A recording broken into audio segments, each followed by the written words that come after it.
Yes guys, how's it going? Welcome back to a new video. Breaking news this afternoon, and I actually can't believe I'm saying this, that Alexander Isak wants out of Newcastle United and has requested to leave.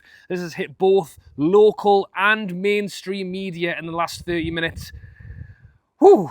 There's been a hurricane with Alexander Isak this summer window. Liverpool links, Saudi Arabian links, wanting 300 grand contracts. Wasn't part of the team that went to Celtic, wasn't part of the team that boarded the plane to Singapore this morning, but still, the club continued to say that he would stay. They had no plans to let him go. Eddie Howe said the reason he wasn't available was because of injury. Reports were that he had a scan. And despite all the points really pointing to him leaving, the hope was that he wasn't, basically. But that's been put to bed this afternoon. As I say, reports are that Isak has confirmed that he would like to leave Newcastle United. Thoughts and comments on this one down below. This is an absolute nightmare summer window for Newcastle. It absolutely is.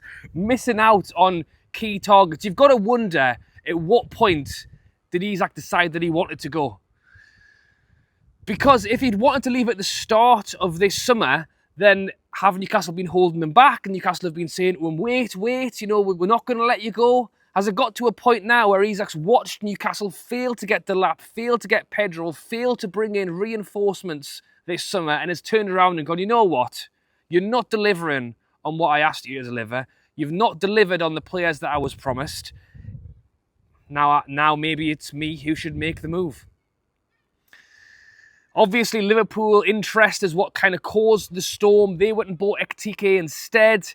The reports were that Isak turned around and said he wanted a 300 grand contract to stay at Newcastle. And I spoke about this morning. I mean, is there any other way to say I want to go than to ask Newcastle, whose current top highest player is 150 grand, and say, well, I want 300. Basically, what you're doing is you're asking for a fee that's unachievable in the hope that Newcastle say no, therefore we'll have to sell you or we'll have to move you on, whether it's this summer or next summer. Well, it doesn't appear to be the case that Alexander Isak's willing to wait for next summer and instead is wanting out now. I think the writing has been on the wall for a little while, not even in the last week or so, where he wasn't playing, wasn't doing this, I think the writing's been on the wall for a while now, and I think Newcastle fans have started to kind of get the idea that we'll link with Ekitike because he would be a viable replacement for Isak in a year's time. A lot of the discussion has definitely been around the idea of him maybe leaving in a year, not so soon. And what him saying he wants to leave now, so late, halfway through the window, creates a huge problem for Newcastle and for Isak. If he told us on day one or the last day of the season that he wanted to go, Newcastle could have gone to, well, Real Madrid, Barcelona, but even English teams, Liverpool, Chelsea, whoever, and say, look, Isak's for sale, let's get a bid war going. Chelsea have bought 2 strikers, Arsenal's bought a striker, Liverpool's bought a striker. What team does he think he's going to that will be able to pick? It's fair enough, all of those teams may want him, but will they put up another 150? Unless, is the Ekitike deal fully nailed on? Has that actually gone through, or can Liverpool change their mind and spend 150 million at Newcastle? We'll have to wait and see what happens next. It could be that Newcastle turn around and go, look, mate, you have wasted our time. We're not sending you anywhere. You're going to have to stay. Because what this also creates a problem is, how are Newcastle going to find a replacement when we've missed out on our 5 key target strikers up till now? Yeah, it is a total mess. I was watching Matty do a video this morning who tried to kind of end it on a positive note and kind of discuss a little bit of what it might be from the owner's side of things. The idea that Newcastle have tried to compete with teams and have struggled this summer window.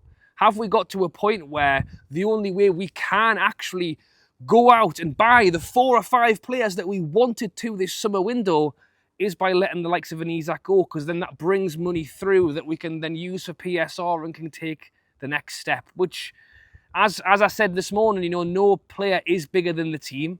We saw, the likes of Andy Cole leave, Ferdinand leave. Ultimately, the hope now is with the owners that we've got, they will reinvest the money that and Isak would bring to us. But yeah, it is a massive head loss. This is a bit of an instant reaction. So you guys are going to have to let me know down in the comments below. How do you feel about it? Are you absolutely gutted? Or is there, I'll be honest, I am gutted. We've got the best striker in the world, and he's turned around and said, I don't want to go on the pre-season tour. I want 300 grand a week, and I want to leave. So the other side, the other side of me is going, will Isak leave and let us get on with what we want to do next? Because so much of the discussion here is just around him. I want to buy a striker. I want to buy a striker. I want to buy a goalkeeper. I want to buy a central defender. I want to crack on. I don't want to talk about Isak's 300 grand a week deal that we're inevitably not going to give him, because it's just not reality. The struggle with right now, unless Liverpool do manage to pull an extra £150 million out the back pocket, which they may well do, I struggle to see. It felt like Newcastle were very much lining up to let him go next summer. Where's the time now? If we'd sold him day one of this window, Newcastle fans would have been gutted. But we would have had an entire window to spend the extra 10 million on Ekitike, spend the extra 10 million on Trafford, spend the extra 10 million on Scalvini, spend the players that we have been in talks with but haven't been able to push over the line because of PSR. Oh, well, is it an extra 2 million? Well, we can't afford that. If we'd sold Isak day one of the summer, we could have probably sorted all of this out. Instead, it's been left, with a month to go till the start of the season. How long will it take to actually get a buyer, the money, the finding of a team to let him go to, that will actually allow us to then also have the time to go out and do those other things? The hope was that, fair enough, we didn't do this, we didn't do that, we didn't bring him in, but at least we've got the best striker and one of the best strikers in the world to start next season. We could well be in a position where we end up letting Isak go and then still don't have the time to replace and recruit in other positions of the pitch. This is an absolute, yeah. It's a meltdown, it's chaos, it's whatever hell word you want to insert here. It ain't good. And honestly, I still, sitting here, don't know where he would go. Is Saudi Arabia a legit destination for Isak? Because if them offer, he's got the world at his feet. He's about to play Champions League football. I don't think the time for him to go to Barcelona or Real Madrid, PSG is quite right at the moment. Honestly, however, I've seen people joking on Twitter now, ring them all. Come and don't let another English, really, I would rather it wasn't another English side, but at this point, when the player's thrown his, and this is why, as good as I am that he's leaving, if this is true, you never know fully what the full truth is, but if Alexander Isak is genuinely throwing his toys out the pram, not going on pre-season tours because he wants to leave, I think it's, well, some people will say, oh, well, he's doing what he has to do. I think it's poor, really. I think he should have been upfront and honest at day one of the summer window and said, I want to leave. Unless, as I say, this is a bit of a gut reaction from him because the ownership have let Eddie Howe down, have let Isak down, have let the team down by not investing in what we thought we were going to do this summer window. There is so much to unpack there. But the headline is Alexander Isak looking to leave Newcastle, not next summer, not the one after, not have a chat about it, this window. What the hell happens next? I have honestly no idea. I think probably the most likely thing is probably Saudi Arabia. £200 million deal to Saudi, give him his 300 grand contract, and then he'll probably stay there a year, and then Saudi will sell him to somebody else. It lets him move out of the club. Bridges are probably broken, whatever's going on behind the scenes. If he doesn't want to be here, get 200 million from Saudi. If Saudi use him there for a year, and then they'll probably sell him on, and then he'll probably restart his career somewhere in Europe. But surely, oh God, is Newcastle that bad? Really? Surely a year in Newcastle playing Champions League football, scoring the goals in the Prem is better for your career than a move over there. Unless, money's that... Look, money's big. if he gets doubled his wages to go to Saudi, but yeah, absolute madness. Thoughts and comments down below on that reaction. Isak asking to leave Newcastle. I didn't think it would happen. Even this morning, talking about him not getting on the plane, I thought, yeah, he'll be all right. He'll get a late flight out. It'll all be okay. Nah, Isak's off.